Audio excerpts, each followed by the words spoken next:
हरे कृष्णा, जय श्री राधे। देखा होगा आपने कि हर इंसान के अंदर एक खूबियाँ होती है। हर इंसान के अंदर एक न एक खूबियाँ ज़रूर मिलेगी। आप देख लेना, कोई ना कोई खूबियाँ होगी।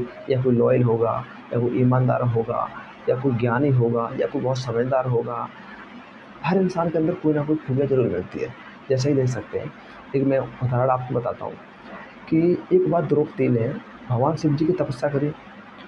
शिव जी प्रकट हुए तो द्रौपदी ने कहा द्रौपदी ने भगवान से कहा कि मुझे ऐसा पति चाहिए जो कि ताकतवर हो, ज्ञानी भी हो, धनुर्धर विद्या जानता हो, सुंदर भी हो, तलवार चलाना भी जानता हो।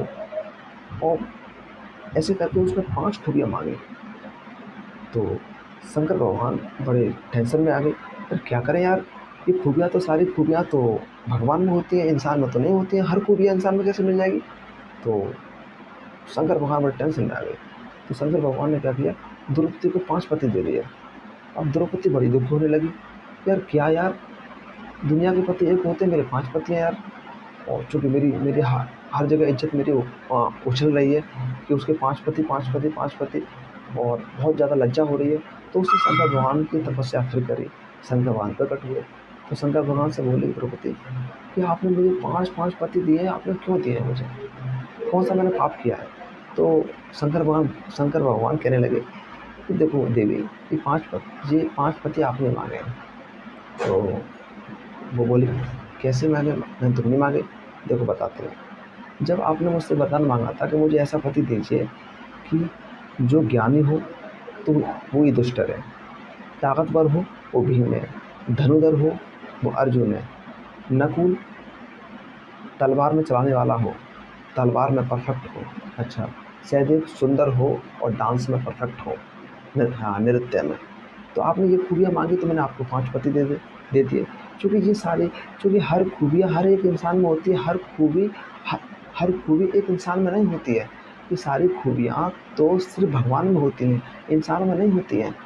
इसलिए आजकल के जो डिवोर्स हो रहे हैं, तलाक हो रहे हैं, वो क्यों हो रहे हैं?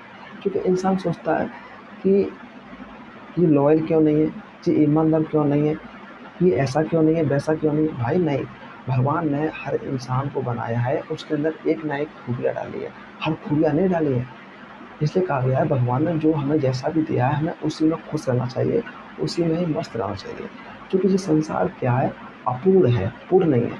आपको सब कुछ मिल जाने के बाद भी फिर भी हम अपूर्ण महसूस करते हैं, कभी पूर्ण महसूस नहीं करते। कभी हमें हमें जो कुछ भी मिल जाए फिर भी हमको संतुष्टि नहीं मिलती है। अब देखो, कितने लोग पैसे वाले लोग हैं, जैसे मुकेश अंबानी, देखो कितने पैसे वाला इंसान है, फिर भी अभी उसे पैसे कमाने से संतुष्टि नहीं है। तो आपको समझना होगा कि ये संसार अपूर्ण है। जो कुछ भगवान हमें देता है उसी में हमें खुश रहना चाहिए। अगर कहते हैं कि आदि छोड़कर एक को भाजे, एक में लेना आदि।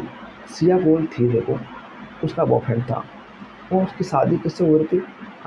केतन से हो रही थी, जो कि बहुत पैसे वाला था, 600 करोड़ का मालिक था। तो क्या हुआ कि जैसा उसे पति मिल रहा था उसमें खुश नहीं हुई, और बॉयफ्रेंड के चक्कर में क्या हुआ, अपना पति मरवा दिया। ना तो उसे पति मिला और ना उसे बॉयफ्रेंड मिला, दोनों में से कोई नहीं मिला। कहते हैं कि आदि को छोड़कर एक को भाजे, ना एक मिला ना आदि। अब सिया बोलती, ना तो बॉयफ्रेंड मिला ना पति मिला, बीच में लटक गई। तो इसका मतलब क्या हुआ कि हमारा जो लोभ, हमारा जो इच्छा का प्रकोप होता है, वो हमें बर्बाद कर देता है। इसलिए गीता में कहा गया है कि इंसान को अपनी इच्छा को मार कर और जो कुछ मिल जाए उसी में खुश रहना चाहिए। मेहनत करें लेकिन खुश रहना चाहिए इंसान को। तो आप समझे होंगे मैं कहना क्या चाहता हूँ। हरे कृष्णा, जय श्री राधे।